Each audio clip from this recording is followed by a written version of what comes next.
Game of Thrones. That's it. I don't think anyone needs an introduction to what a huge phenomenon it was. Yes, that's right. Game of Thrones wasn't just a show. Oh no, it was a cultural spectacle that swept up an entire generation. Everyone, everywhere, had just one thing on their lips: the Iron Throne. No glorious battle stories in the history books could grip us as bewitchingly as the Battle of Bastards. That's just one such bloody fight in George R.R. Martin's universe that took our breath away. There have been countless moments in the 8-season show that would forever justify its legendary status. Yes, I'm saying this despite the controversial ending that made me feel all kinds of emotions. We still wonder how the story of the Seven Kingdoms could have culminated. And, on that ever-curious note, join me on this journey to check out some deleted scenes from the series that could have changed its fate. I'll start with the original pilot that never aired, and the tons of scenes from just that one episode that never made it on screen. Once the pilot was filmed, the filmmakers, some actors, and Martin himself thought it could be confusing, so a whole lot of scenes were just chopped off.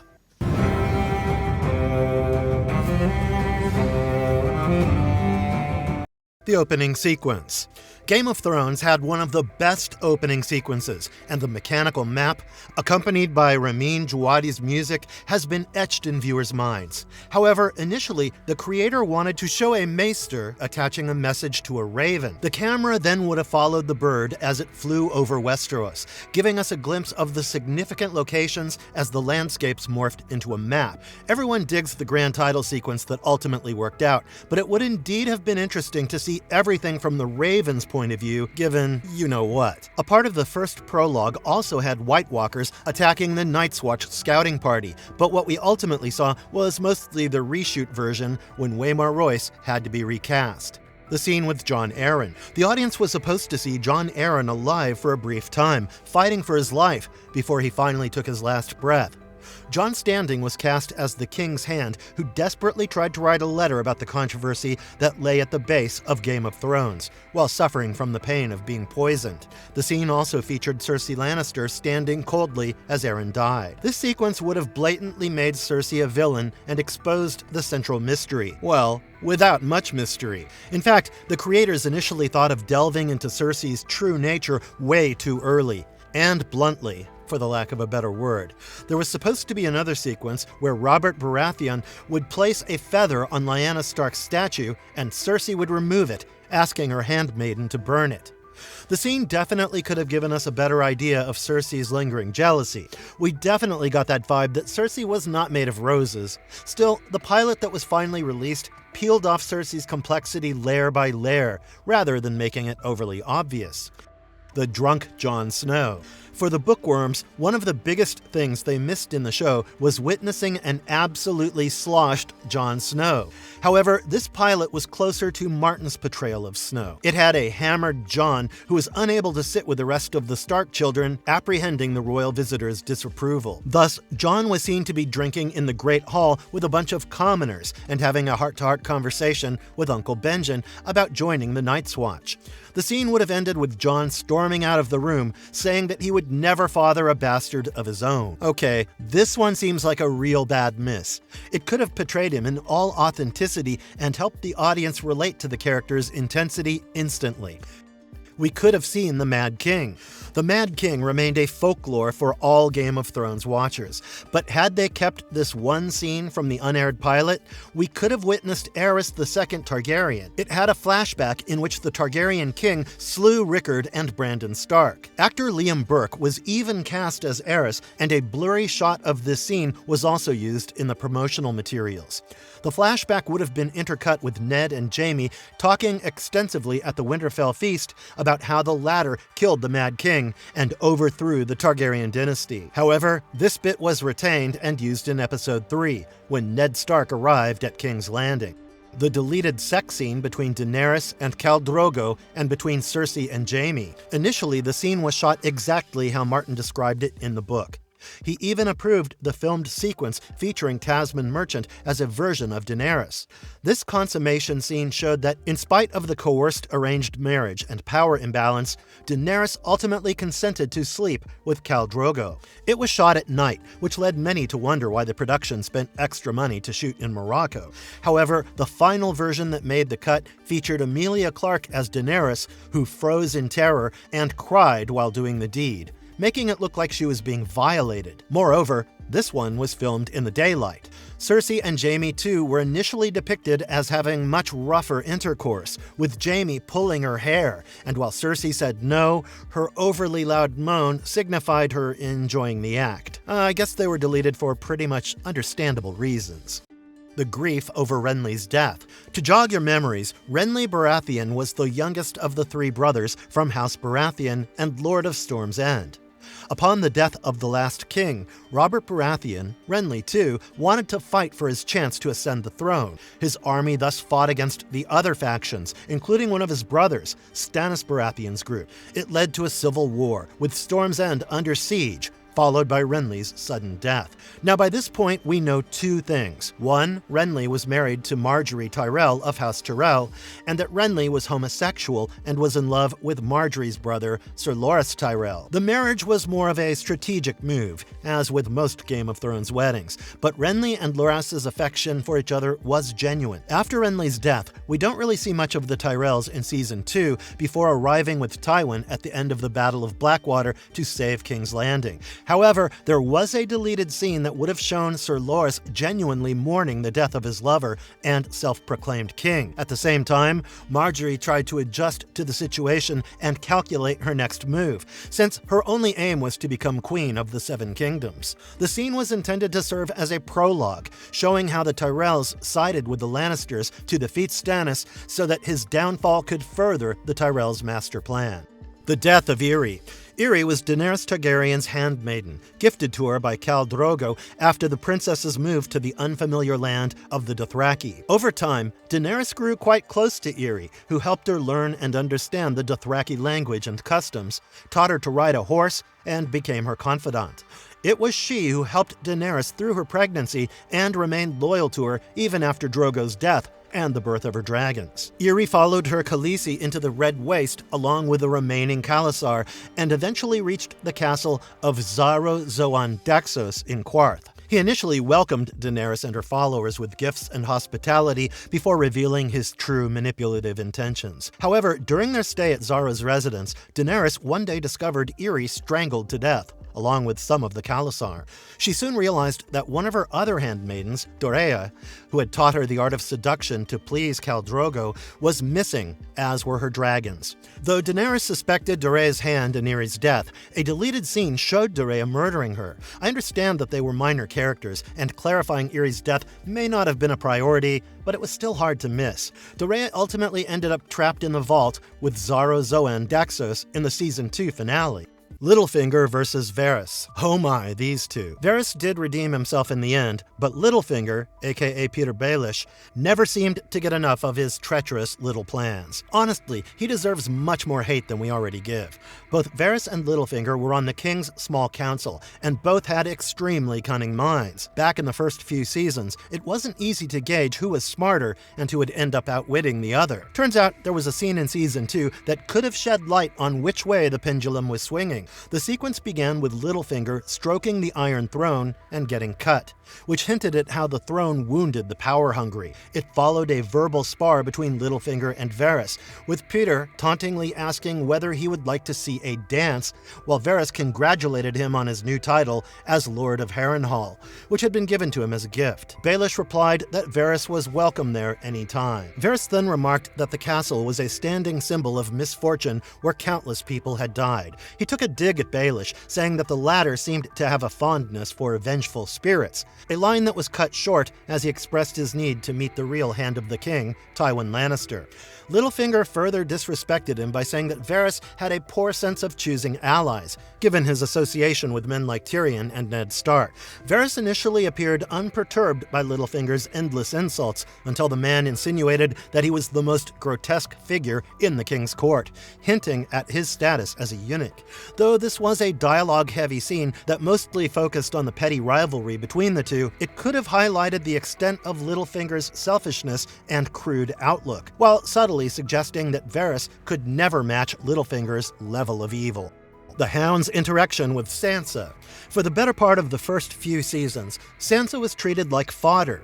She was this naive, young Stark girl with hopes of becoming the queen in her eyes. However, all Sansa got to experience was a horrible series of events, including witnessing her father's guillotined head. She was abused left and right, physically and emotionally, detached from the rest of her family, and passed on from one man to another. No doubt, Sansa showed a severe lack of judgment many times, was somewhat self-centered, and most importantly, a huge fool when it came to understanding plots. The moment when the Hound gave Sansa a chance to run away with him during the Battle of Blackwater in order to protect her, which obviously the stupid girl turned down. However, this scene would have been extremely conflicted if not for a particular deleted shot. The removed scene had Hound approaching Sansa in the halls of the Red Keep, suggesting that King Joffrey would force himself upon her in no time and even grab her. Though the scene would have added a layer to the Hound's moral complexity and showed how spiteful he was about his position, it might have confused viewers when the Hound turned into an uncanny protagonist. In the end, Sansa chose to stand up for herself and accept Tyrion's support when faced with public backlash during Joffrey's name day, even though she didn't fully trust him. Once again, a huge mistake, baby girl. Tywin's fishing. Hate him or love him, Tywin Lannister did have a great political mind. Personally, I'm not a fan of his, but through infamy, ruthlessness, and the manipulation of political alliances, Tywin made the Lannisters the most powerful house in Westeros.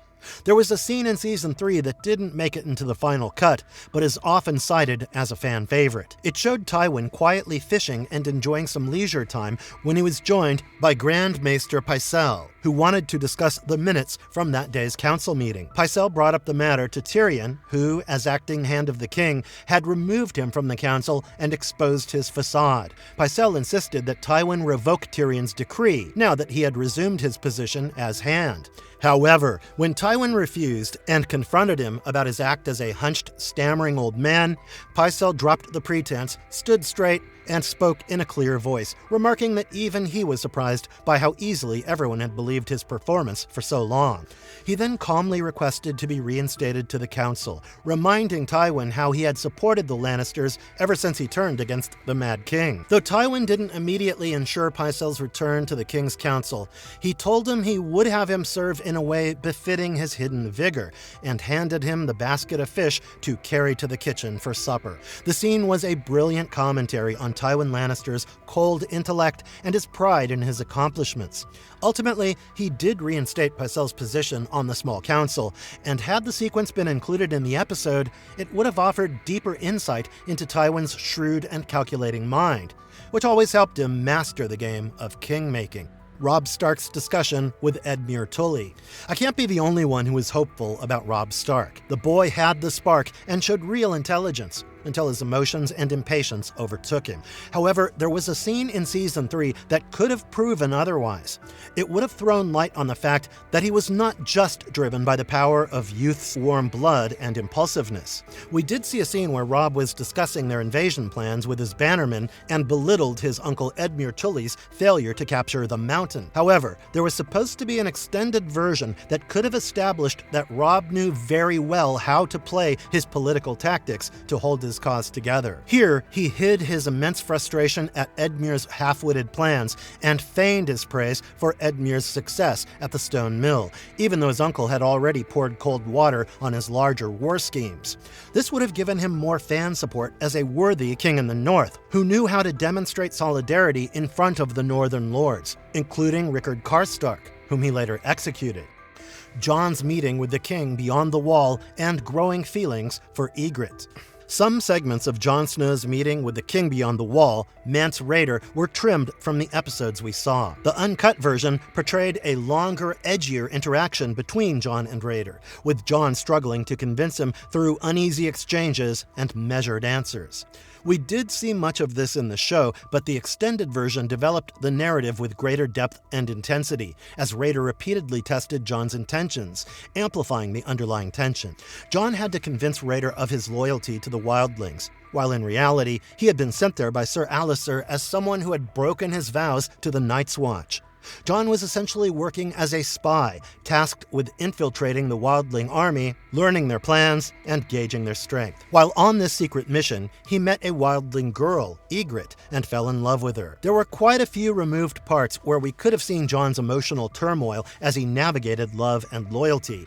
These deleted moments would have shown Jon's conflict and inner struggle in a much more layered way. And honestly, none of us would have minded seeing Jon Snow on screen for a few extra minutes.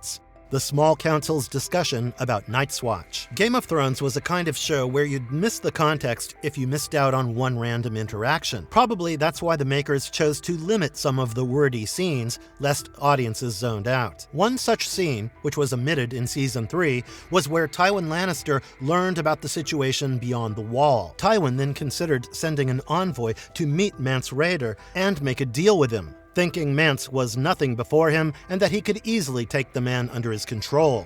This scene might not seem crucial on the surface, but it could have highlighted how arrogance blinded Tywin, who thought that negotiating with the king beyond the Wall would be a piece of cake. Cute. Shae's heartbreak. Tyrion Lannister and Shae's love story was not noble, according to Game of Thrones standards, given that Shae was a sex worker. However, the sentiments were extremely real, which is a rarity in the show. In the episode titled The Lion and the Rose, Tyrion had to end their relationship and break Shae's heart in order to protect her from his murderous family and sent his sellsword, Bronn, to escort her to the ship. However, this scene was originally continued with Bronn giving Shae unnecessary life advice, telling her that rich people were always fickle and that he could relate to her pain. He also gave her the idea that no one in King's Landing would treat her right, and people like them should learn how to adapt themselves in the nasty power game. The scene could have provided a stronger context for why Shae eventually betrayed Tyrion during his trial for the murder of his nephew and the King Joffrey. You messed up big time, Bronn. Missandei comforting Daenerys. There's nothing better than a girl having another girl's back, and this beautiful moment was cropped out from the episode The Mountain and the Viper in Season 4. In this episode, Daenerys learnt that she had been backstabbed by her trusted friend, Ser Jorah Mormont, who secretly spied on her for Lord Varys in return for a pardon for his exile from Westeros. Now, Jorah and Daenerys shared a complicated relationship that definitely had a romantic angle, and hence, his betrayal affected her deeply. She then banished Jorah from her court and exiled him from Meereen. It was only natural for her to find it difficult to trust anyone else, and in this omitted shot, she sought assurance that her new handmaiden, Missandei, would not break her allegiance to her as well. The scene showed Daenerys standing on a balcony and telling Missandei to stay with her and never betray her, to which Missandei most ardently said, "Never." Little did we know how truly loyal Missandei was and what a great source of strength she would become for Daenerys, ultimately sacrificing her life for her. Daario Naharis taunting Grey Worm. Daario Naharis was actually a lieutenant in the sellsword company called the Second Sons, who ended up aligning with Daenerys and served as her enforcer and advisor. He eventually became the Queen's lover and was known to enjoy a friendly rivalry with another of Daenerys' loyal advisors and protectors, Grey Worm. Grey Worm, the commander of the Unsullied army, was enslaved before Daenerys freed them. One such scene, showing the banter between the two, was edited out of Season 5. Frankly, we didn't miss anything earth-shattering in this scene, which featured Naharis and Grey Worm walking together through the streets of Meereen, and Daario teasing him about his love life with Missandei. The scene leaned towards a disrespectful side when Naharis inquired into the intercourse process of the Unsullied and suggested that if Grey Worm could not live up to it, he would perform in his place, which infuriated the Unsullied warrior. This interaction had nothing new to offer except the fact that Daario was extremely rogue and ill-mouthed, a side he always kept under wraps when around Daenerys. Missandei and Grey Worm's heartfelt conversation. Missandei and Grey Worm developed a deep sense of love and care for one another, and their intimate relationship was well mapped out over the seasons. We saw quite a few sequences in which the two grew fond of each other and came to understand that their love story was unique. However, in yet another excluded Season 5 scene, Missandei and Grey Worm were discussing something that made the characters even more relatable and grounded in an otherwise fictional universe. The scene involved the couple talking talking about fears and the loss that they might endure right before Grey Worm was about to go into a fight, when the sons of the Harpy were slaughtering the Unsullied left and right in the city. This would have established the very human feelings of uncertainty and apprehension, even for warriors like Grey Worm, and strengthened the idea of Missandei's attachment to him. Jaime and Bronn's discussion about Dorne. Many found Jaime and Bronn's storyline to be silly, but honestly, I enjoyed the dynamic between them.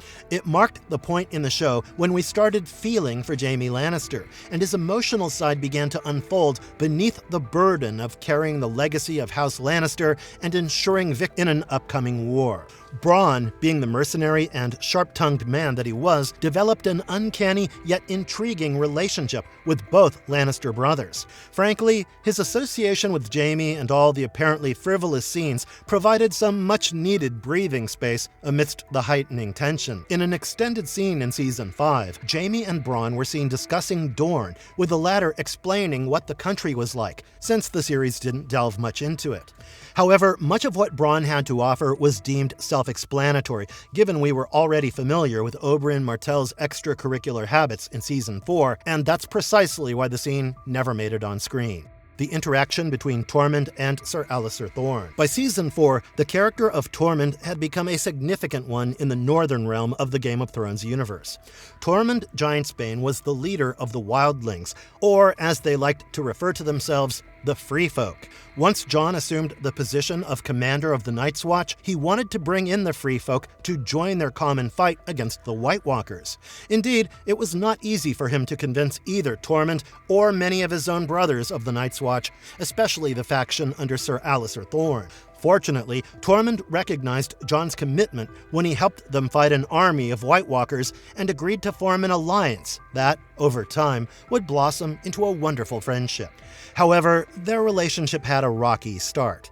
After the conclusion of Season 4, Tormund, who was a lieutenant of Mance Rayder, was taken captive by the Night's Watch following the Wildlings' attack on Castle Black.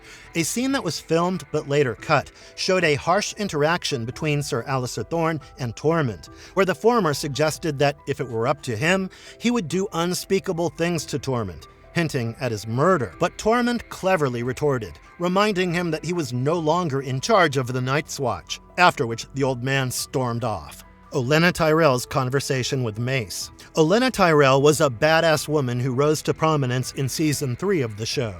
The elderly matriarch of House Tyrell became a fan favorite in no time for her sarcasm and wit. Olenna thus rightfully earned the moniker Queen of Thorns, matching her sharp rebuttals and the sigil of House Tyrell. She had a nincompoop of a son, Mace Tyrell, who was the Lord of Highgarden but had zero skill in political scheming, further solidifying Olenna's significance for the Tyrells' fame and survival. In that season, there's an omitted sequence where Olenna is talking to her son Mace while traveling in a carriage.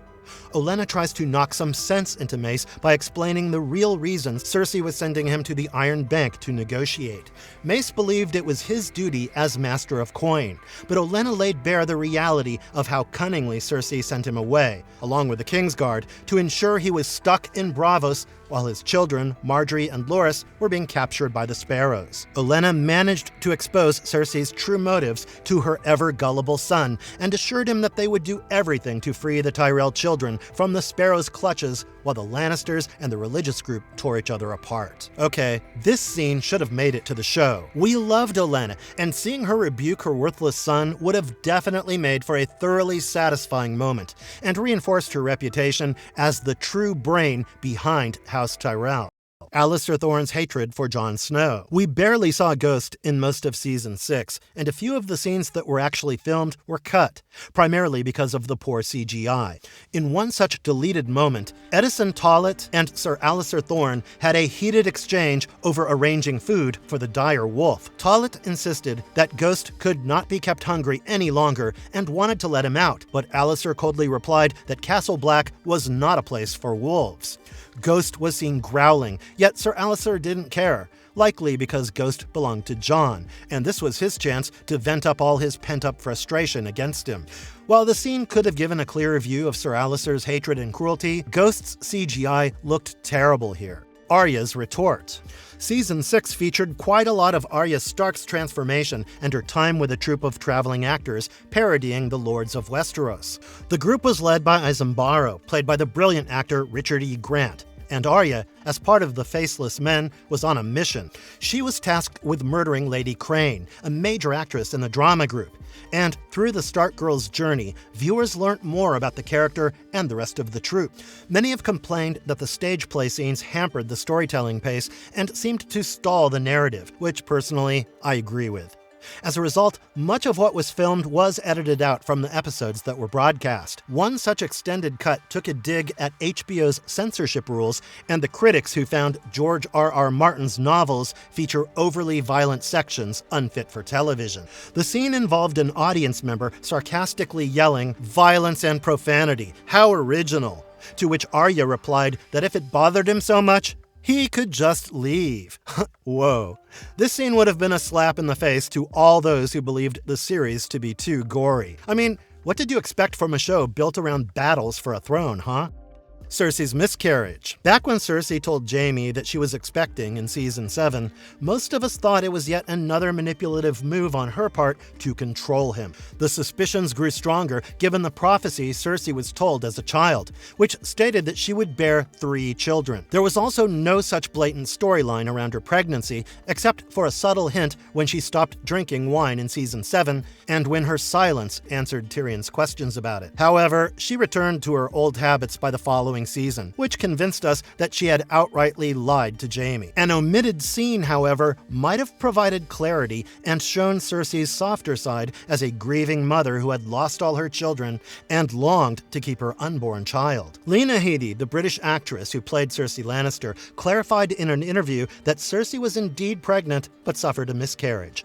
The show cut out the painful scene where she woke up in the middle of the night in a blood-soaked bed to realize that she had just lost her baby. Headey said that it was a traumatic sequence and an excellent moment for Cersei, which she loved shooting, hoping it would portray her character differently. But the makers only dropped hints about Cersei losing a child and never depicted it directly. Jon telling Ghost to take care of Sansa. Jon and Sansa had not been shown sharing a heartfelt sibling bond before leaving Winterfell, but their reunion in Season 6 became one of the most bittersweet moments in the series.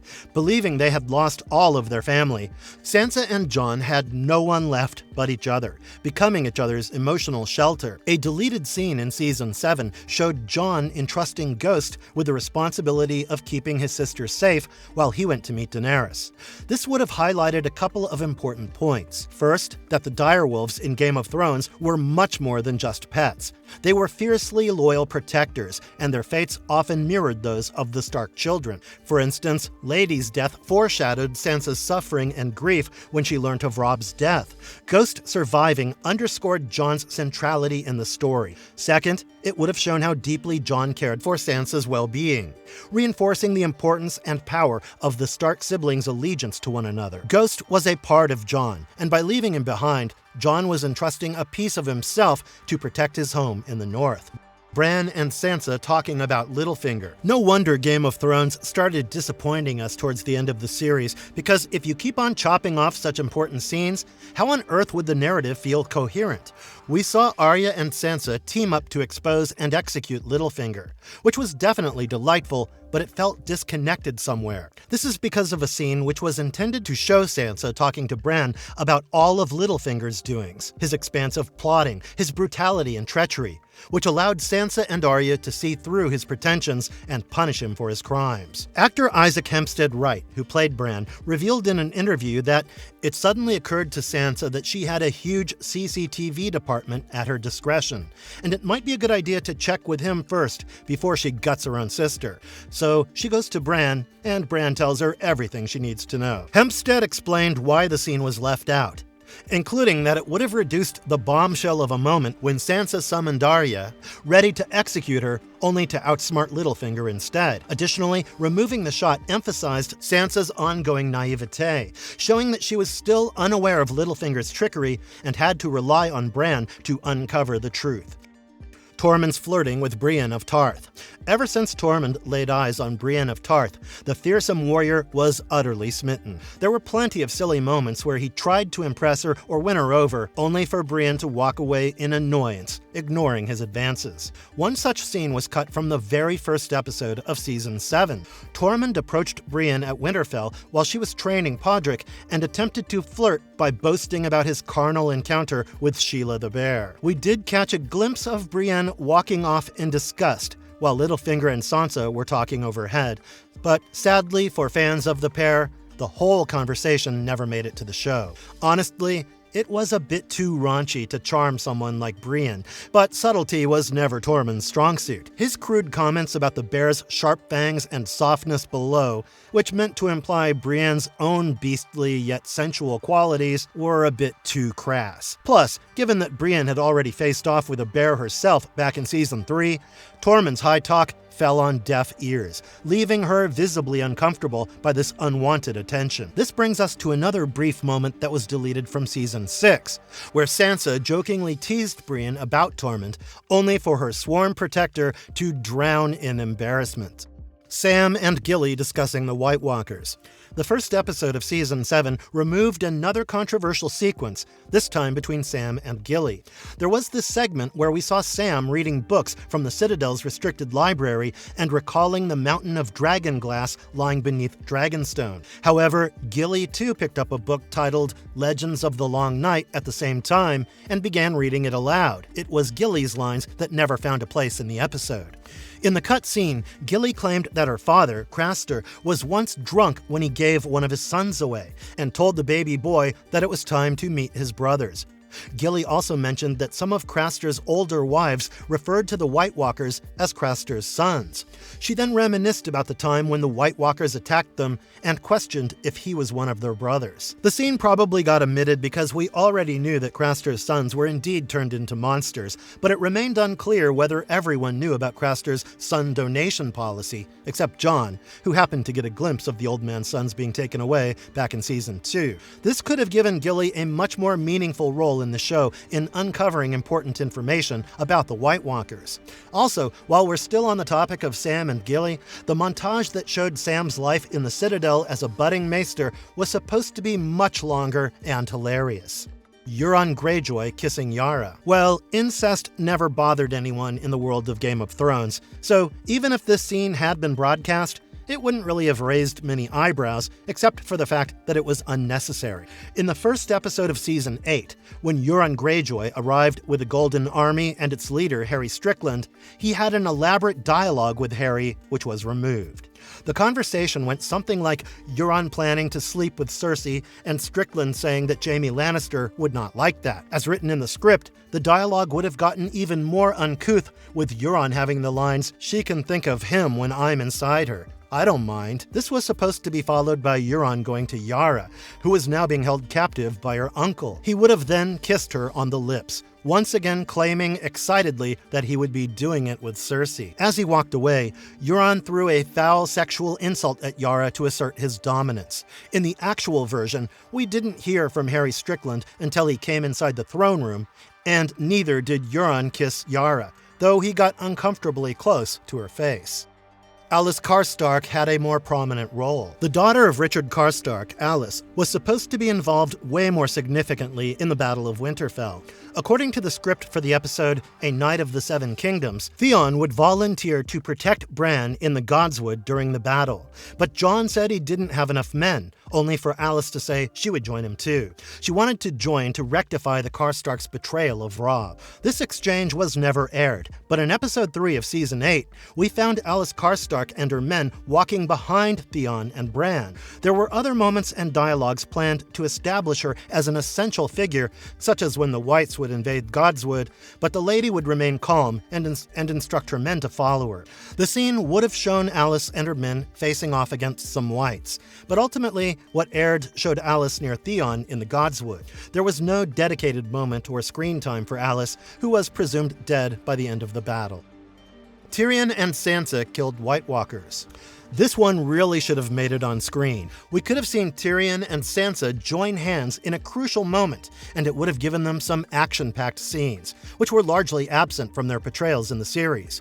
Cut from the Long Night episode in Season 8, a scene was supposed to show Tyrion and Sansa standing behind the White Walkers and killing them with pieces of dragon glass as they were about to attack Missandei, Gilly, Sam, and the baby boy. Instead, all we got to witness was Sansa and Tyrion hiding in the crypt and standing up in the face of possible death, with not a single trace of action or fight. Ugh. Tyrion and Varys discussing Jon riding a dragon. The biggest shocker in Season 8 was Jon Snow's true percentage and his identity as a Targaryen. This was highlighted when he rode a dragon in the very first episode of the season. Varys and Tyrion discussed his lineage a few times, but a line in the script that never made it to the final cut could have given some comfort to disappointed fans. Unfortunately, Jon's dragon-riding abilities were never directly addressed, and his status as an actual prince of House Targaryen and a rightful heir to the Iron Throne was not fully confirmed. In the deleted scene, Varys expressed doubt about Jon's ancestry, and Tyrion asked if he had ever seen a non-Targaryen ride a dragon. That moment could have been a game changer. Jon and Daenerys' interaction about their relationship. There was a moment between Jon and Daenerys when he didn't directly answer whether she was anything more than a queen to him, as she tried to gauge his true feelings. He allowed her to kiss him briefly before pulling away, and a hurt Daenerys stepped back, saying that if it was only fear that kept Jon loyal to her, then so be it. However, the actual script featured a much longer, more dialogue-heavy interaction between the two.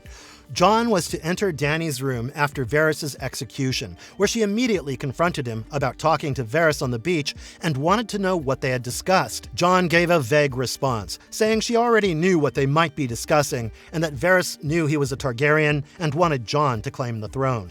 The scene was supposed to become increasingly tense after the kiss, and the script stated Dany is desperate for a connection. She cannot remember a time she has felt this alone. She pulls back from the kiss and looks at Jon. This is complicated for him. He loves her. He disapproves strongly of what she's doing. He lusts after her. He fears her. She feels his ambivalence. Daenerys would have then sensed Jon's conflict and told him that she knew it disgusted him, and then uttered the words, "Let it be feared." Marvelous verdict. Okay, that was quite a ride. See, everyone knows that not everything that's filmed makes it on screen, and considering the length of the novels Game of Thrones' makers were encapsulating, it was always given that there was a whole bunch of deleted or trimmed scenes out there. However, what bothers me is that most of these scenes were crucial in one way or another, either to portray the character with more nuance or to fill in narrative gaps that seemed too rushed towards the end. Frankly, I don't want to get all sad all over again by reliving the climax of Game of Thrones, which left so many questions unanswered. We all hoped for a sequel to redeem the controversial finale, but it doesn't really seem like we're about to get one anytime soon, and thus, these scenes could have somewhat appeased fans who tried to find meaning in the random jumps in storytelling. Nonetheless, I don't think there will ever be anything as majestic as Game of Thrones. With all its highs and lows, it has earned its place on a pedestal, only to be admired for generations. Let us know your favorite deleted scene in the comments below. I'll see you in the next one. Bye!